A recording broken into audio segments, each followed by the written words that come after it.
नमस्कार, आप देख रहे हैं प्रदेश का सबसे भरोसेमंद news channel India news Uttar Pradesh Uttarakhand और मैं हूं आपके साथ स्वाति शुक्ला कुमार। तो देखिए, बड़ी बहस में आज हम चर्चा करेंगे राम के नाम पर छिड़ी सियासी जंग को लेकर। दरअसल 5 राज्यों में विधानसभा चुनाव को लेकर सीएम योगी ताबड़तोड़ प्रचार प्रसार कर रहे हैं और विपक्ष यानी कि खासतौर पर कांग्रेस की अगर बात की जाए उस पर निशाना साधते हुए वो नजर आ रहे हैं।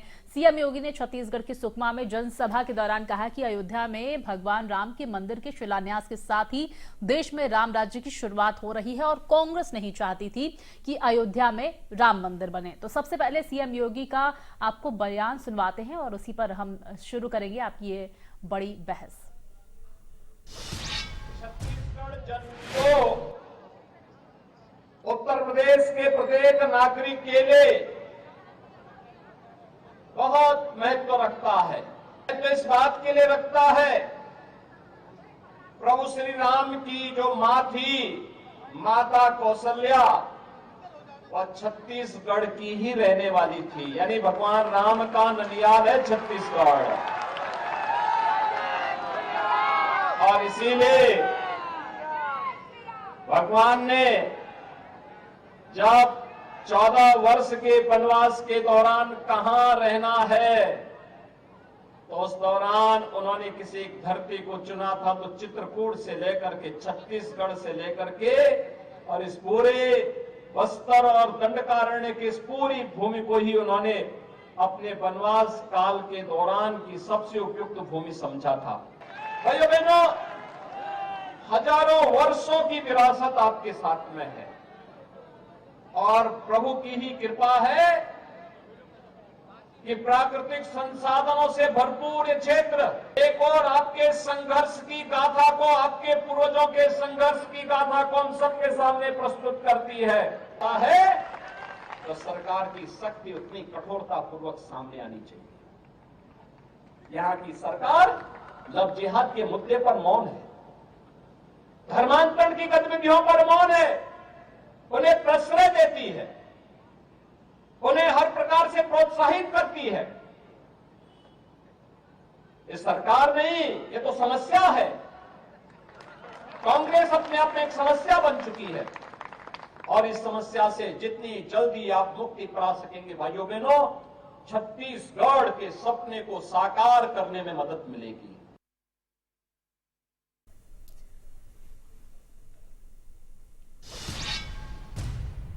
तो सीएम योगी का बयान सुना आपने। अब आपको इंडिया न्यूज संवाददाता की ग्राउंड रिपोर्ट दिखाते हैं, क्या कहना है उनका। फिर करेंगे 2023-24 का चुनाव, राम वाला दाव और विपक्ष पर क्या पड़ेगा प्रभाव के मुद्दे पर आज की ये बड़ी बहस एक खास पैनल के साथ। भारतीय जनता पार्टी ने 2024 के चुनाव में 6 राज्यों में हो रहे विधानसभा चुनाव में फिर से हिंदुत्व कार्ड खेला है। जी हां, मुख्यमंत्री योगी आदित्यनाथ छत्तीसगढ़ और मध्य प्रदेश की ताबड़तोड़ रैलियां और दौरों पर हैं। वहीं उन्होंने इन रैलियों में संबोधन के दौरान कहा कि कांग्रेस नहीं चाहती कि राम मंदिर बने। सीधे तौर पर कांग्रेस पर बरसते हुए उन्होंने कहा कि राम मंदिर और बाकी हिंदुत्व के मामले पर कांग्रेस हमेशा से ही चुप रही है और कभी नहीं चाहती थी कि अयोध्या में भगवान श्री राम का भव्य मंदिर बने। जहां इस बयान से राजनीतिक हलचल तेज हो गई है, वहीं सियासी हलफों में भी एक के बाद एक प्रतिक्रियाओं के दौर देखने को मिल रहे हैं। देखना होगा कि इस राम कार्ड से, यानी भगवान श्री राम के और हिंदुत्व के मुद्दे से भारतीय जनता पार्टी क्या 2024 के लोकसभा चुनाव और फिर छत्तीसगढ़, मध्य प्रदेश समेत बाकी राज्यों के चुनाव में कितना फायदा उठा पाती है। कैमरामैन गौरव के साथ अभिषेक सिंह, इंडिया न्यूज, लखनऊ।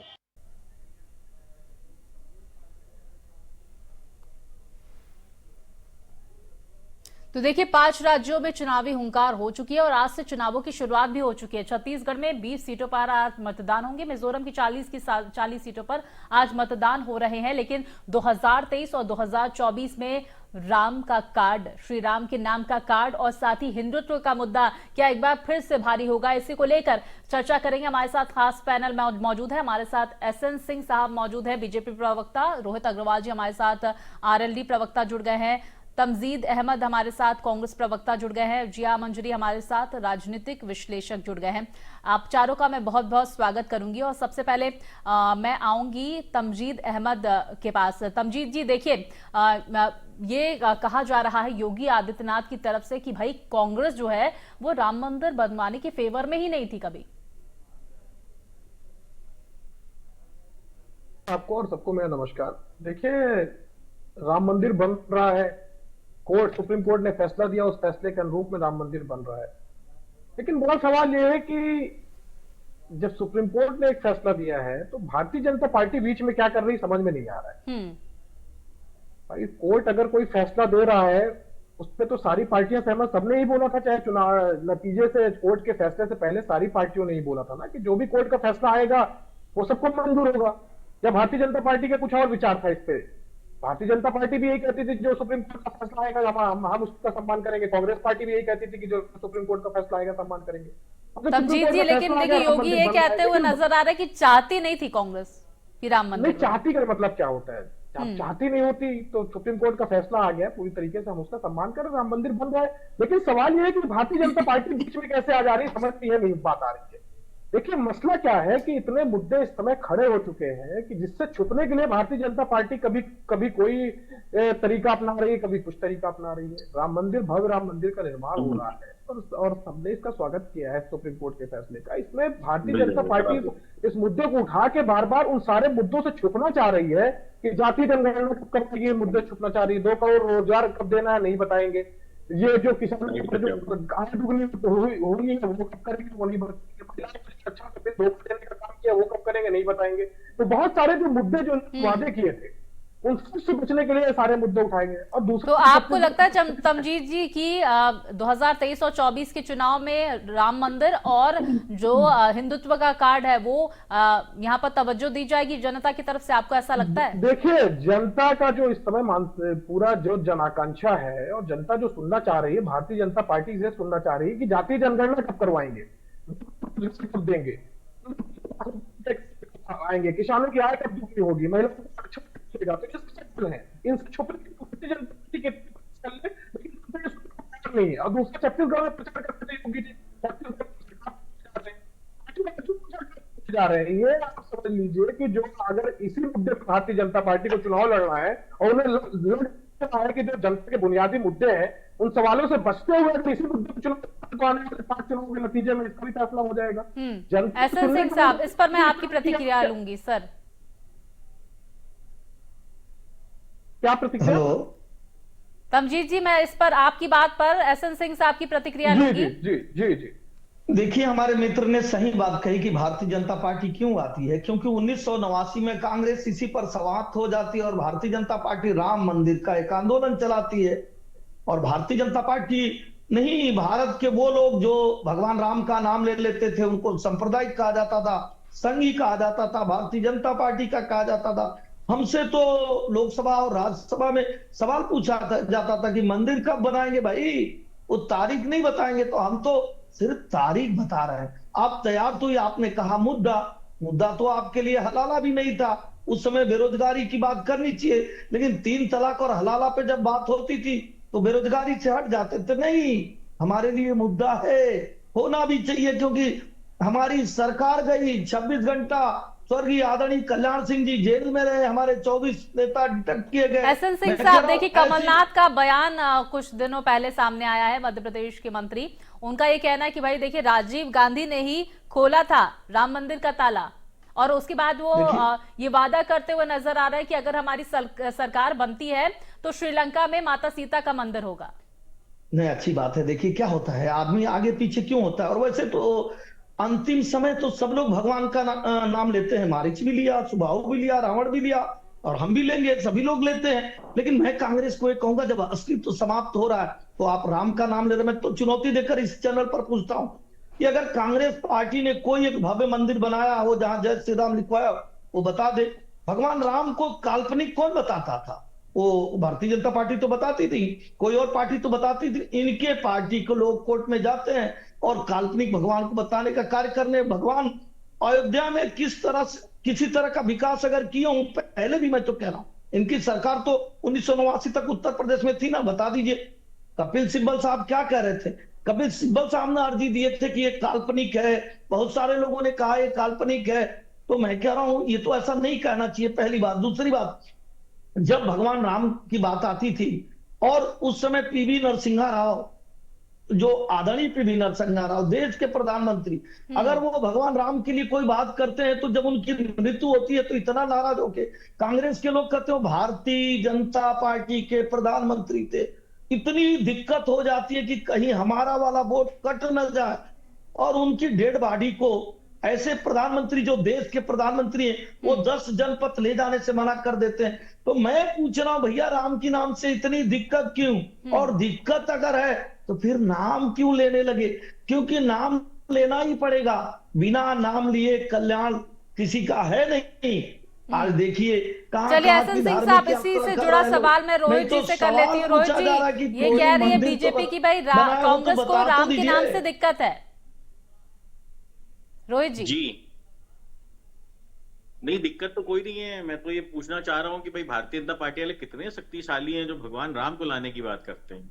अरे भाई कितनी शक्ति हो गई, मतलब प्रभु राम जिससे ये सृष्टि है, जिससे ये स्वयं है, और ये बात करते हैं भगवान राम को लाएं। खैर चलो, भगवान राम को तो नहीं ला पाओगे आप, ठीक है ना। भगवान राम तो स्वयं इतने शक्तिशाली हैं कि वो स्वयं आ जाएंगे। आप जरा कृपया करके नीरव मोदी और वो ललित मोदी और विजय माल्या को ले आए तो कृपा होगी आपकी, है ना। देश का पैसा लेके जो भाग गए, विदेशों से काला धन लाने की बात की थी, उसको ले आइए, कम से कम कृपा होगी आपकी। कम से कम कुछ तो शिष्टाचार रखिए। मतलब प्रभु राम जिसने आपकी उत्पत्ति की, जिसकी वजह से आप हैं धरती के ऊपर, हैं, एक पल भी व्यक्ति प्रभु राम के बिना नहीं रह सकता। आपको शर्म नहीं आती कहते हुए कि हम प्रभु राम को लाए हैं? अरे भाई कितने बड़े शक्तिशाली होगा। हमको तो लग रहा प्रभु राम की जगह भाजपा के यही देता हूं कि पूजा करना शुरू कर देंगे, जो प्रभु राम को लाने की अपनी व्याख्या जो है करते हुए उनको शर्म नहीं आती। अरे कम से कम प्रभु राम के सामने जब आदमी जाता है तो उनसे मांगने जाता है कि प्रभु हमारी रक्षा करना। ये प्रभु राम की रक्षा करने की बात करते रहे। बिल्कुल, मतलब मैं क्या कहूं, मेरे पास शब्द नहीं है भारतीय जनता पार्टी के लिए। हाँ, मुझे लगता है कि अगर इनका ये कहना है कि कांग्रेस वाले राम का मंदिर नहीं बनाना चाहते थे तो भाई उसकी चिंता बाद में कर लेना। चलो नहीं बनाना 10 सेकंड दीजिएगा, मैं जवाब दूंगा रोहित जी का। तो एहसन सिंह साहब, मैंने आपके बीच में नहीं, मैं जवाब दे दूं। अच्छा भैया, एहसन सिंह साहब आपके पास आऊंगी, मैं आपको वक्त दूंगी सर, सुन लेते हैं रोहित जी की बात पूरी सुन लेते हैं। मेरी बारी में ही सारा जवाब देना है? अरे मुझे बोल लेने दो भैया, मेरी बारी है। रोहित जी हाँ, तो वो कांग्रेस वाले नहीं बनाना चाहते थे तो सरकार से चले गए। अब आप ये बताओ, आप महंगाई क्यों नहीं कम करना चाहते हो? अब आप ये बताओ कि रोजगार क्यों नहीं देना चाहते हो?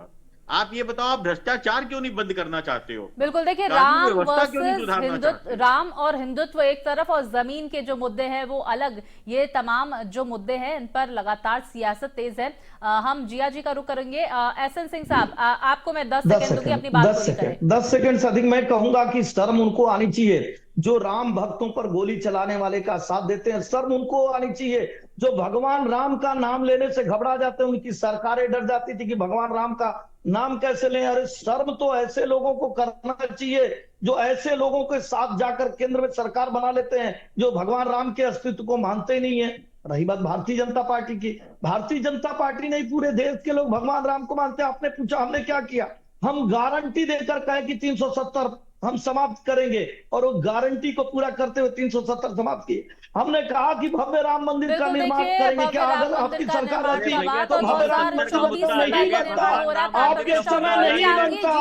अरे भाजपा ने कहा कि 3 तलाक पर कानून ले आएंगे, हम 3 तलाक पर कानून लाए।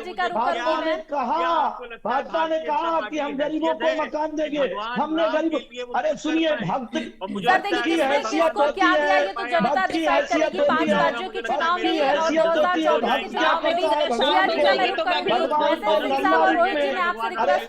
आपकी हैसियत इसलिए नहीं है, भगवान राम को नहीं मानने की हैसियत है, भगवान राम को नहीं मानने की हैसियत आपकी है, भगवान राम को नहीं मानते इतनी हैसियत तो भगवान राम को नहीं मानने की हैसियत आपकी है। आप देखिए भगवान के जो भक्त है भगवान को भोजन कराते हैं, भगवान को खिलाते हैं, ऐसे